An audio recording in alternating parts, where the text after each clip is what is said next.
হাজার হোক নারীর টান তো পিসি, যতই গোপন রাখি বা এড়িয়ে যাই, সে কি তার নিজের মাকে ভুলতে পারে? সে কি ভোলা যায় রে বাবা? তবু ভুলে যদি জায়গাটা পূর্ণ হয়, সেদিকটাও যে ফাঁকা। এ যে আমার কত বড় দুঃখ, তা তোকে বলে বোঝাতে পারবো না বাবা। ঝুম্পা এ সংসারে এলো ঠিকই, কিন্তু চারুর মায়ের জায়গা নিতে পারলো কই? মেয়েটার কষ্ট লাঘব হওয়ার জায়গায় উল্টে। পিসি, এই যে বললে বাপের ঘরে দুদিন, যেখানে জীবনটা কাটবে সেই জায়গাটা যদি ভালো হয়, ওটাই তো সব কষ্টের মলম। শিউলির মেয়ে আমাদের চারু, শিউলি আমাদের গায়ের গব্য। তার মেয়ে কখনো খারাপ হবে? তা কখনো হতে পারে না। সবাই শিউলিকে কত ভালোবাসতো বল। এত অল্প বয়সে শিউলি যে চলে যাবে এভাবে, তাকে কেউ ভাবতে পেরেছিল তুই বল? কেউ ওর মৃত্যুটাকে মেনে নিতে পারেনি। সবই তারই ইচ্ছে আর নিয়তি। পিসি, নিয়তি না অন্য কিছু, তুই খবর নিয়ে দেখেছিস? তুমি কিসের খবর নিতে বলছো বলো তো? পুলিশের কাছে গিয়েছিলি? গিয়ে আর কি করব? শিউলিকে কি আর ফেরত পাবো? তবু তো জানা যেত সবটা। আমি তো কানাঘুষো কত কথা শুনতে পাচ্ছি। আমিও শুনেছি কিছু কিছু। ভুল তো কিছু বলছে না লোকে।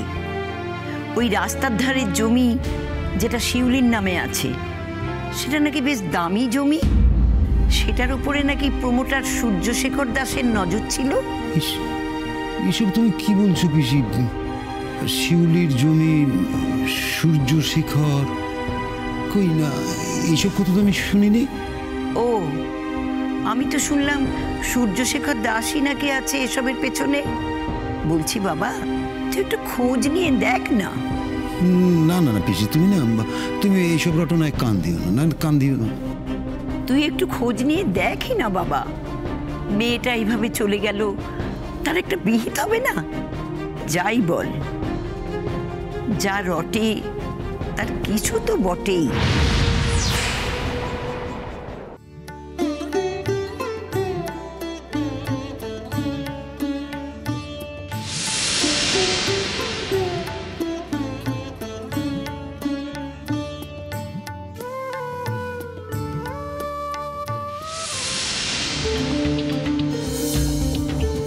দেখলে তো, বুদ্ধি থাকলে মানুষ খেলায় যেতে।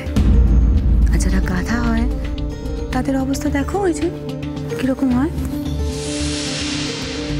আমি না চোখের সামনে দেখতে পাচ্ছি, জানো তো, স্পষ্ট দেখতে পাচ্ছি।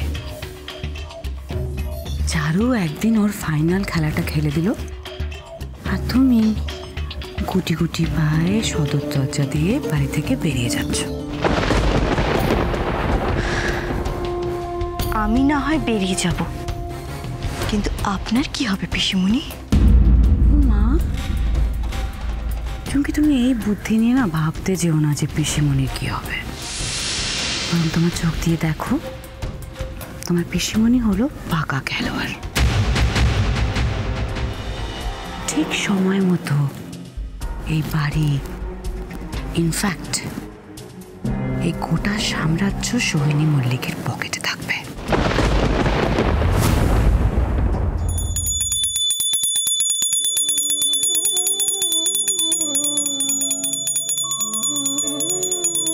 বানি, আমি যা চেয়েছিলাম ঠিক সেটাই হলো। আর দেখ, চারু আজ সবার সামনে ঠিক সেটাই প্রমাণ করে দিল। কি দিদি ভাই? এই যে ঈশ্বরের প্রতি ভক্তি থাকলে মন্দিরে যাওয়ার দরকার পড়ে না, নিজের প্রার্থনা ঠিক তার কাছে পৌঁছে দেওয়া যায়। দেখ বানি, চারুর গাঁথা মালায় আমাদের রাধা মাধবকে কি সুন্দর লাগছে। কি জানিস বানি, ঈশ্বর থাকেন তার ভক্তের কাছে, তার অন্তরে। আর চারু আবার সেটাই প্রমাণ করে দিল। রাধা মাধব, রাধা মাধব। বলছি দিদিভাই, চারুকে এবার তাহলে ঠাকুর ঘরে আসতে বলি?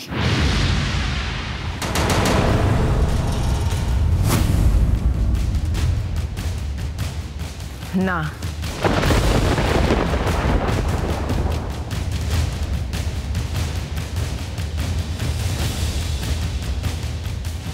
এবার বীরেশ্বর বাবুকে নিয়ে আসুন মা, ওনাকে লাগবে। হ্যাঁ এক্ষুনি যাচ্ছি।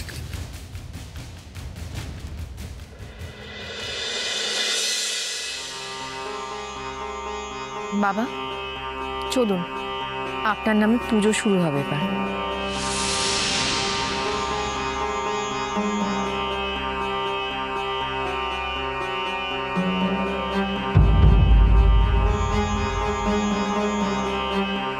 বাবা, ও বাবা, তুমি রাগ করেছো নাকি? আরে রাগ করবেই তো, রাগ করাটাই তো স্বাভাবিক। যার জন্য বাবা প্রায় প্রাণে মরতে বসেছিল তার উপরে রাগ হবে না? এটা কি ধরনের সিলি কোয়েশ্চেন করছিস তুই দাদা? চারু, আপনার পুজো দেওয়া হয়ে গেছে? হ্যাঁ। তাহলে ঘরে চলুন, এখানে দাঁড়িয়ে থাকা দরকার নেই। চলুন। দাঁড়াও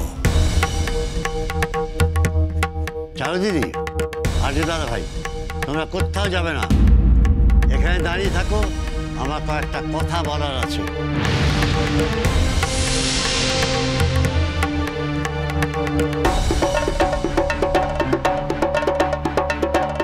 হ্যাঁ বলো দাদু ভাই। শুধু তুমি আর দিদি ভাই নয়, আমার সবার কাছে কয়েকটা কথা বলার আছে। বলুন না বাবা, আমরা সবাই শুনছি। আচ্ছা বৌমা, আজকে পুজোটা কেন হচ্ছে? আপনার জন্য বাবা, আপনি এত বড় একটা বিপদ কাটিয়ে উঠলেন, আপনার মঙ্গলার্থেই তো এই পুজো। বুঝলাম। বলুন কি বলতো, এই বাড়িতে আমার গুরুত্বটা কি? গুরুত্ব? বাবা, তুমি এই বাড়ির কর্তা, তুমি এই বাড়ির সর্বেশ্বর্বা। আমরা সবাই তোমার ছত্রছায়ায় রয়েছি। আর আমার সিদ্ধান্তের গুরুত্বটা কি বলুন? সবকিছু হচ্ছে বেশি বাবা, তুমি একবার বলেই দেখো না তুমি কি সিদ্ধান্ত নিতে চাও। সেটা অমান্য করার সাহস এ বাড়িতে কারণ নেই, একচুলও এদিক ওদিক হবে না।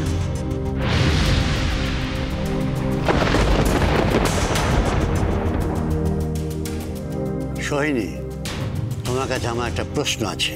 হ্যাঁ বাবা বলো। সেদিন যে ডাক্তারবাবু এলেন, আমার চিকিৎসা করলেন, তাকে তো আমরা ভগবান বলে মনে করি। হ্যাঁ মনে করি তো। কেন কেন মনে করি? কারণ ডাক্তাররা আমাদের সুস্থ করে তোলে, আমাদেরকে প্রাণে বাঁচিয়ে নতুন জীবন দেয়, তাই। তাহলে তুমি মানছো তো যে লোকটা অসুস্থ, তার প্রাণ যে বাঁচায়, ওই মুহূর্তে সে তার কাছে ভগবান?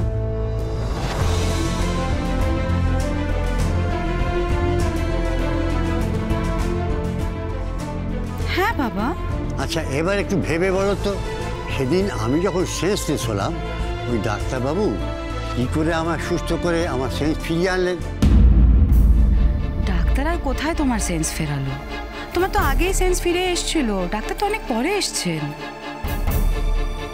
তাহলে সেদিন আমার সেন্স ফিরলে কী করে সোহিনী? কার জন্যে আমি সুস্থ হয়ে এখানে বসে আছি, তোমার সঙ্গে কথা বলছি? কে কে সে যে আমার নতুন জীবন দিল? কে আবার? চারু। চারু তো তোমাকে সুস্থ করে প্রাণে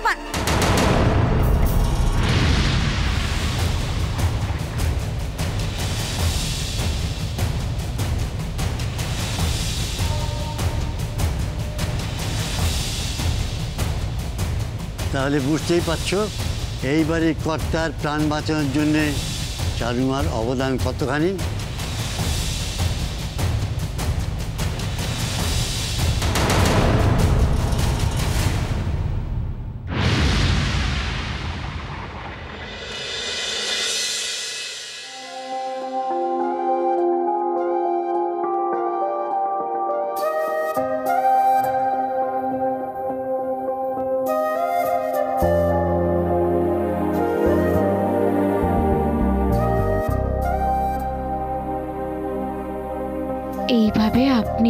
পাশে থাকলে আমি জীবনের সব যুদ্ধ জয় করতে পারবো। দাঁড়াও বড় বৌমা। হ্যাঁ বাবা। তুমি কি আমাকে এই সংসারে কর্তা বলে মনে করো? তুমি কি মনে করো আমার সিদ্ধান্তে গুরুত্ব আছে এই সংসারে? আপনি তো এই সংসারের কর্তা। আমরা বিনা বাক্য ব্যয়ে আপনার সব সিদ্ধান্ত মাথা পেতে নেব। তাহলে আমি আজ একটা সিদ্ধান্ত নেব, সেই সিদ্ধান্ত তোমার সবাই মেনে চলবে।